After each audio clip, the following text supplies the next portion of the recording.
Can 2024 finally be the year that animation gets past the misconception of being a genre and be treated like the medium full of passion and creativity that it is, so that we can go into 2025 with more people being invested in these cool ass shows and movies that can bring to life the craziest ideas and emotional stories that give live action the run for its money? Or did that already happen in 2023? I feel like the past few years have pushed animation in the limelight again. Just look at last year with Inside Out 2 breaking box office records and everybody talking about Arcane. The Wild Robot is probably on everyone's top 10 movies of the year list. It's at the number 2 spot on my list behind Dune 2.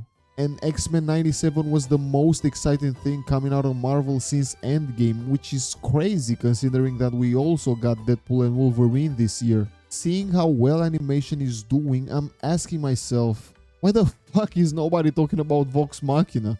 Like, bro, this was probably the best show I watched last year, and I saw Colin Farrell limping for 8 hours, hopping on Arkham City just to beat his ass myself before Batman 2 comes out in the next lifetime. Look, I love the previous 2 seasons of Vox Machina, but this one has genuinely cemented the series in my Mount Rushmore of animated shows, alongside Avatar, Arcane, and BoJack Horseman. For now. I say for now because the show is not over yet and it can still slip up and do some Game of Thrones shit, even though I highly doubt it because everyone involved in this masterpiece has been cooking for the past 3 seasons and I cannot get enough of it. Let me set something straight before I continue mid-riding the show. This is not a review, a critique, or any piece of content that intends to deeply explore everything that the series has to offer. I plan to do that once the show has concluded in order to encapsulate everything.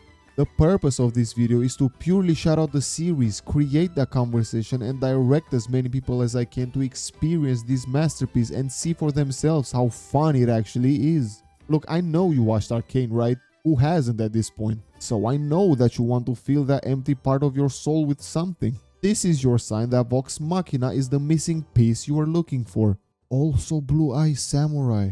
And if somehow you have not watched Arcane for whatever reason, go do that and then come back and watch Vox Machina, because these two are complementary experiences. Both of them scratch different parts of the brain and you will need some light-hearted shit after you watch Arcane. Okay, now let me stop beating around the bush and explain why I highly recommend this show. So let's finally talk about The Legend of Vox Machina. The Legend of Vox Machina is a fantasy show that brings to life the Dungeons and Dragons campaign of the brilliant minds behind it, those being the cast of Critical Role. Now, you probably wouldn't know what Critical Role is if you haven't heard about Vox Machina in the first place, so let me go back a bit more. Critical Role is an online show that follows a group of friends who happen to be some of the gaming industry's most talented voice actors, playing Dungeons and Dragons. Amongst these, we have Serana from Skyrim, McCree from Overwatch, or excuse me, Cassidy from Overwatch, Ellie from The Last of Us, and the most iconic being Private Kowalski from Fallout New Vegas. What the fuck are you doing? My brother died at the Battle of Hoover Dam. You're desecrating a war memorial. Oh, now it's on! These guys get paid for being the best of friends and playing D&D together, and if that didn't sound fun enough, they decided to make an animated show out of the whole thing. On paper, this could have had 2 outcomes. Be a cash grab to capitalize on the popularity of the YouTube show, or be a pure passion project that goes to every length to fully develop every idea and create something truly special that can transcend the original premise and deliver a well-refined product that everyone can enjoy. And as if it wasn't that obvious, they went with the second option, and I think that's what makes this show so much special. You can really see the love and passion that went in it. The attention to detail in the animation is stupid good, and the series utilizes the medium to its fullest with the action scenes that are beautifully choreographed and animated. Each fight scene looks so epic and you can really feel the weight of the punches. Especially when it comes to the blood and violence, because the series doesn't go the PG route you would expect and offers substantial carnage that is both appealing and tasteful, as it is not added just to be edgy.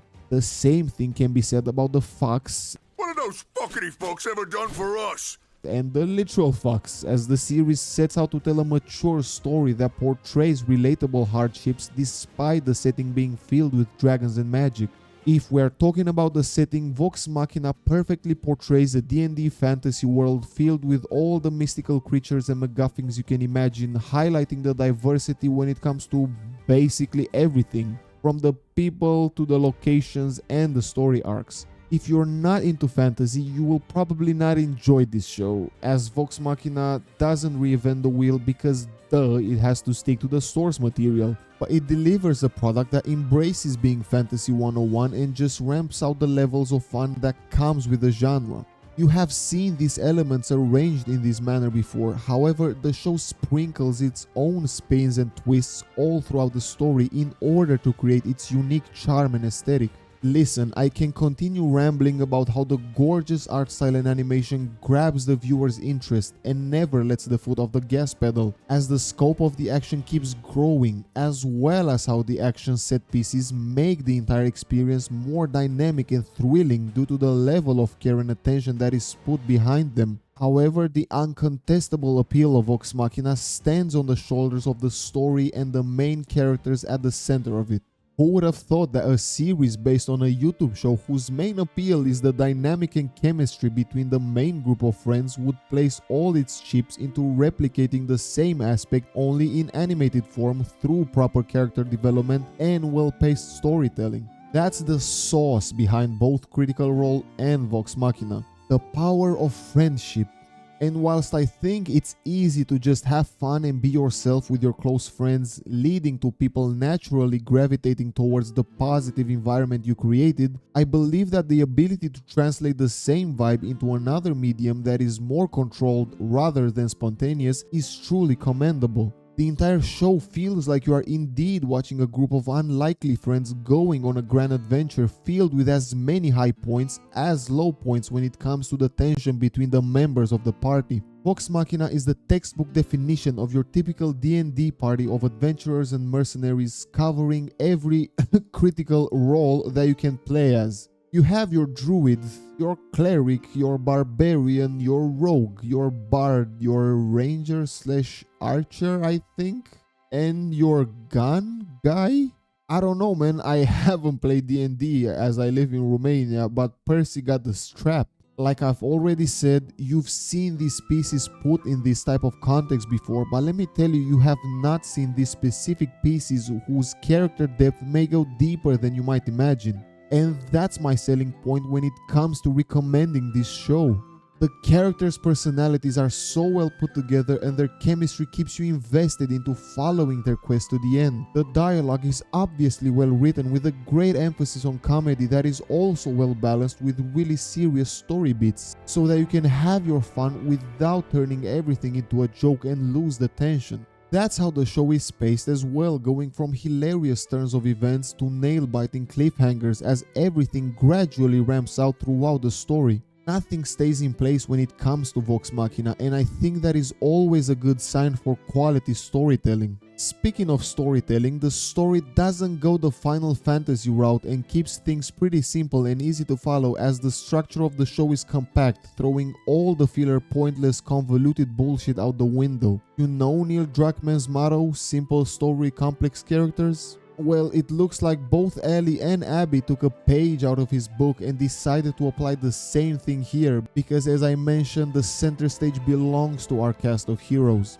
Starting with the twins, Vex and Vax are two half-elves that act as kind of the leaders of the group, despite the group not necessarily having a leadership figure, which I find ironic as these two are probably the most unstable characters when it comes to their feelings and commitments. Killeth is a half-elf druid who represents the voice of reason in the group, as well as the gentle side, whilst her polar opposite is Scanlan, the bard, whose main character traits are dropping bars and being horny all the time. These two are basically the bishops, speaking in chess terms. Grog is your big murderous teddy bear that constitutes the muscle of the party as well as the comic relief, and everyone loves Grog. Ike is the cleric whose job is to save everyone's ass all the time through her healing abilities and also therapeutic tendencies. She mastered the power of love and friendship. And finally, Percy is the edgy, mysterious Sasuke guy whose hardest fights are not with dragons but with his inner demons. Nah, like literally. And he also has a fucking gun, as if he wasn't edgy enough. These 7 companions form the legendary party of Vox Machina, and you will follow them going on epic adventures throughout the entire series. Now, don't assume that the short description I gave each member sums up their entire personality and character arc, because each and every one of them gets their own story arc with properly allocated development. You get to see their backstories, their struggles, and also their accolades as they grow into themselves and change throughout the story.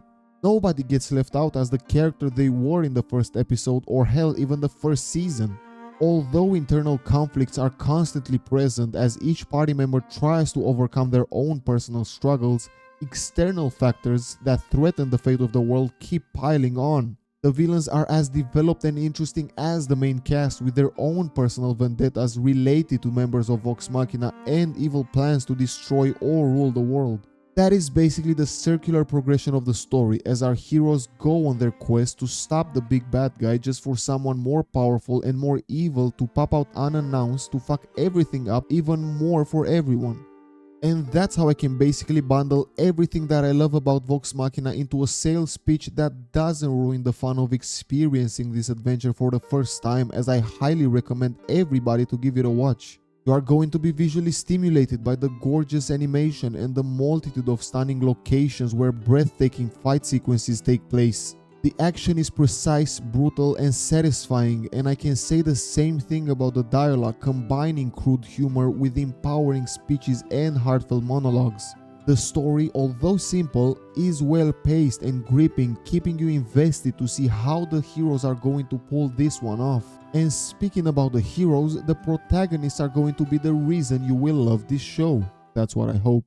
You don't have to love Critical Role or hell even D&D, but good writing is for everyone, and these characters are the definition of good writing, as each character arc is unique and illustrates real growth in the personalities of these troubled companions. Also, did I mention the music? I mean, it is obviously epic, but there are several bits where Scanlan turns the show into a musical that actually dragged me more into the atmosphere and story, and that's coming from a person that hates most musicals. La La Land is a masterpiece.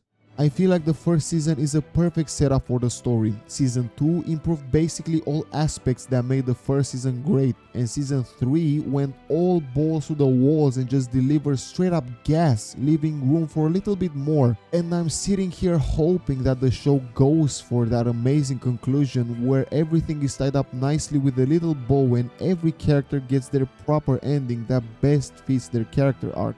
Personally, I cannot wait for the finale to come so that I can fully cement this series as one of the greats. Until we get there, I hope I didn't meat-write the show too much to put you off, as I truly want you to accept my recommendation and experience the Legend of Vox Machina, because it is just that fun, and I want you to have fun. I also want to be the guy that tells you I told you so as you eventually like it and are ashamed to admit it. You do as you wish for now, but I will be waiting. Take care.